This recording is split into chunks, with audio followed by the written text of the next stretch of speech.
As the general I manager mean, of the Indian team, something that you would want to say to the rest of the yeah, I teams in mean, APAC?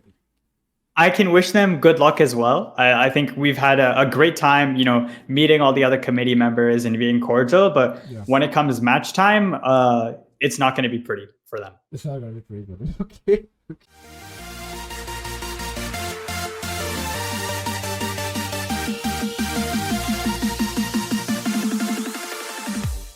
Hello everyone and welcome to another episode of World Cup Diaries. Today we have for you none other than the Indian committee, Shyam and Natter. It has been a fun ride. It has been a really amazing interview, one of the closest to my heart because it involves Team India, of course, and it gives us so much in depth about how Team India is functioning right now. What are their common goals? How do they want to approach this entire scenario of the Overwatch World Cup 2023? Also, this interview is pretty long, so I will try to put it in three parts. Part one is this. I'll try to see the important parts and try to edit few stuffs out if needed. But more or less, there's so much good content on this interview, so much questions, and so much heart-whelming answers in this interview that you would not want to miss any of the parts out. But I also stream a lot of Overwatch on this channel, Top Tier Tank Gameplay from the SEA region. If you do like these types of content, please do like and subscribe to this channel, and I will let you guys enjoy the interview now. Hello everyone and welcome to another episode of World Cup Diaries. This episode will be my most special one because I have with me my own country committee. I have with me our general manager Shyam, and I have Natter, who's our head coach. Welcome to the podcast, Shyam and Natter. Hello. Hi. It's been a pleasure, in the last 2 months, working with you, seeing the players grow and gel well as a team. But there are a few things that the community actually wants to know, and there are Indian people who are. I don't want to call it worried, but I think they're concerned about how we are actually going to perform at this World Cup because they don't have access to scrims, right? So they have a legit reason to be concerned because they don't know what's happening behind the scenes. We know we are seeing the results, but they need to know something. And I thought this was an important moment because the qualifiers are upon us, so that they get an update about what we are doing and what is our whereabouts. So I'll not waste any time. The first question that I want to ask that everyone wanted to know, Shyam, Natter, I would need both of your thought processes on this one. Why do we have one tank, 4 DPSs and 2 supports, where so many teams, most of the teams have 2 tanks and 3 DPSs and maybe 2 supports, something like that, or either or lineup? But yeah, so here's what I'll say about it. So yeah, we do have kind of an interesting roster construction. But I think we put a lot of thought into why we made these decisions, and I think we're very happy with our results so far. So going to one tank on the roster, right. I think many teams do have 2 tanks, but I think Natter and I going into this, we felt very strongly that Akash has competency over a lot of the tank heroes, and that it isn't necessarily a weakness for him to be that solo tank and also a leader on the team. Right. So a lot of what you miss out on when you have 2 people who are subbing in to play different heroes is like some of that team synergy that you can build with just one person as the consistent leader on the tank role. So we felt very confident with Akash. Many teams went with 3 support heroes or 3 support players because they were expecting another support to come out. But similarly, we felt very strongly that if we can build synergy with Abs and Captain Prosh as our support backline, that they would have the ability to basically learn anything and maintain like a really strong foundation for themselves. Okay. So then we went with 4 DPS, right? It opens up so much flexibility. And I think also one of the reasons we felt so confident doing that is because both Matrix and Iron Man specifically are like kind of all-rounders. Like they can play pretty much any hero, any role, and they're extremely flexible and very mechanically talented. So when we were looking at our roster, we said, even in the emergency situation where we had some kind of difficulty with one of the other roles, we have people who can step up and play those roles very competently that we're happy with. So that's kind of why we ended up with the strange roster construction, but I think it made a lot of logical sense for us. It made a lot of logical sense for the team, and we've been having some really good results so far. Oh, okay. I mean, everyone should have that answer by now because I've tried giving this answer out loud, but maybe I could not have explained as much as you have done. Thank you for that.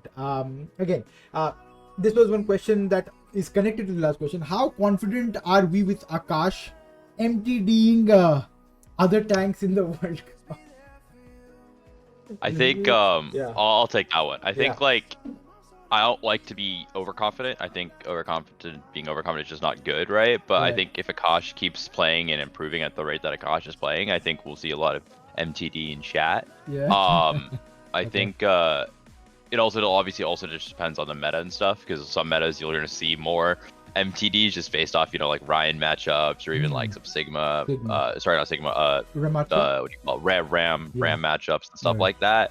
Whereas some other slower comps, it's a little harder to notice that. Hmm. But yeah, like I'm confident that, again, like I was sort of adding on to what Sham said about like our lineup. I'm confident that Akash was the best pickup in terms of the fact that flexibility and also honestly leadership that the team needs. What has been so this is I think Natter should take it as well, because how has the experience been coaching this team or managing this team prior to, like, you've managed like really top tier teams in the past, right? You've managed contenders, you've been very close to managing like our teams. How has that experience been? Is it any different managing Team India? Is there added pressure? Is there because I think there is a sense of the presence of the tricolor flag that is riding with it. So does it add more pressure, or do you is it a bit different? So I'll be like Yeah. brutally honest, right? Like I think I'm very busy because I've had some like IRL stuff going on. Got it. So like the start of like after like roster construction finished, like I was just really busy and I wasn't able to help out around as much. And I'm very grateful to honestly both of you for being around a lot and like helping out and like making sure everything was running really smoothly with like the start of practice. Right. So like it was really tricky at the start for me, just because I had a lot of IRL stuff and like trying to like manage time between, I would say, probably like doing some wedding prep plus like getting ready to move. Thanks. And then like it's like other stuff too, like work my full-time job plus like another thing too. It's not really announced. So it was just really, really hard to manage everything. Right. So I'm like really grateful to like Sham and you guys for like helping out like after roster was built, like the first like maybe like 3 weeks or whatnot or something like that. But now, like, to be honest, like, yeah, there's definitely a lot of pressure because I really want this. Like, I really want us making LAN. It's been my goal. I think it'll always, it's just something that's very doable and possible. I think all the players want it. I think all of us want it. So yeah, there's definitely a lot of pressure in that statement. Right. But I don't think I'm a stranger to pressure. And like, I think that, you work your hardest, you do your best, that you won't regret anything. If you work your hardest, you do your best, right? And you have a good goal, a reasonable goal, then like you should be able to succeed. Right. So that's sort of always been my thought process through like contenders or like anything in life. And so does this Sham, does this construction of the World Cup, like World Cup as a thing, because India is a thing now, does this change the tempo of everything? Does it change the dynamic of, because contenders is one thing, OWL is one thing, it's a franchisee team based tournament, but here I think country comes in. Does this change the dynamic a bit, Sham? Oh, absolutely.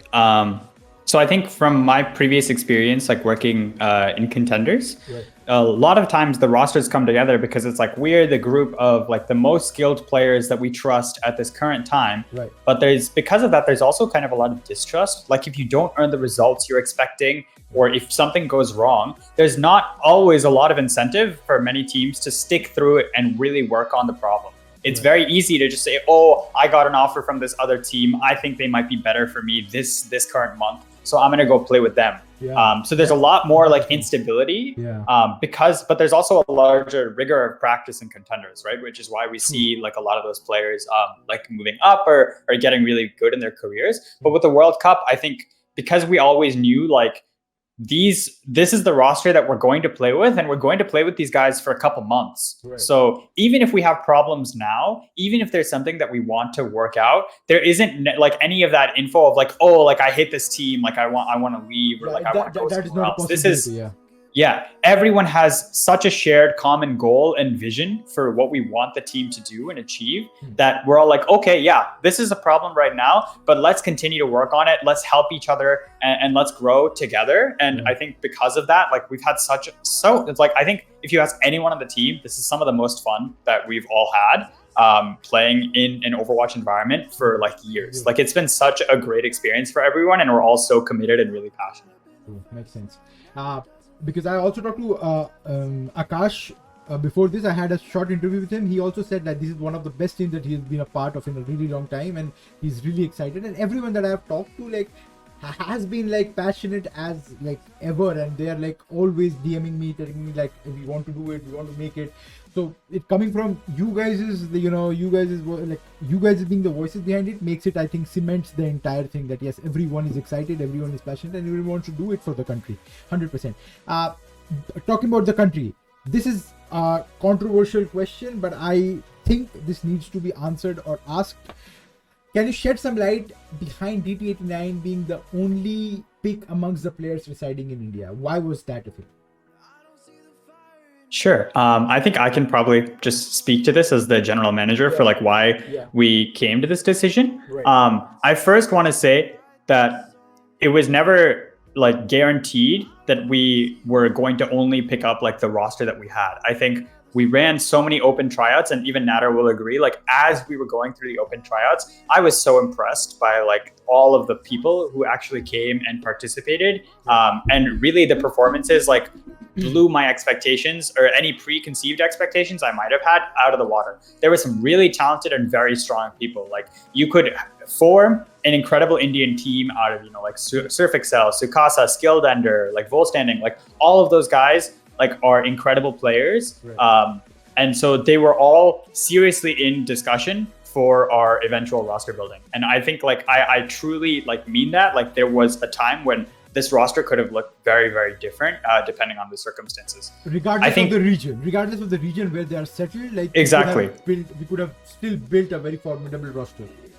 Yeah, and so when Nader and I were building this, and Shine, when you were also part of these discussions, we didn't have any regional preference in mind for what we wanted. Right. And I know it's easy to say, oh, like, well, Nader and Sham, you both are based in the United States, so you wanted more players like of that. But I promise, like, we were going, like, I would have woken up in the middle of the night to attend practices if that's what we needed to do to win. And I think, like, we both really just wanted to build the best roster that had the greatest chance of making LAN and, showing the strength of this country.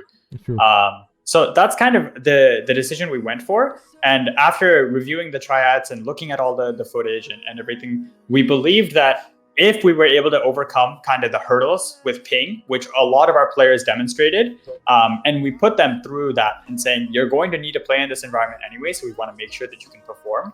After reviewing all that, we felt like we did construct the strongest roster. And the reason that DT89 is kind of that person that we went with for that final slot in the roster is just because of his mechanical prowess, honestly. He was very, very strong on the hit scan heroes that we saw him in. Yeah. And we felt like in any meta where we needed some really like strong, just pure aim skill, like DT would be such a phenomenal addition to the roster. So that's kind of why we made the decisions that we did. And I know it's easy to say, oh, like this was the plan from the start, or like these guys never took us seriously. But I mean it from like the bottom of my heart. Like we took our tryouts very seriously, and we were very impressed. And I think I respected so many of the Indian players, and I would love to continue working with them in some capacity.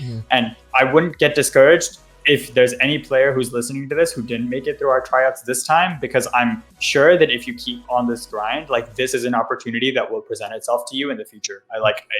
There were so many good players. Yeah, just like I think Contenders has recently allowed Indian people. So I think there is like the APAC scene. We have Skillender playing the Contenders right now as we speak. Like he's part of Team Brainlets. So I'm pretty sure if players want to pursue this like professionally or semi-professionally, they can actually do it.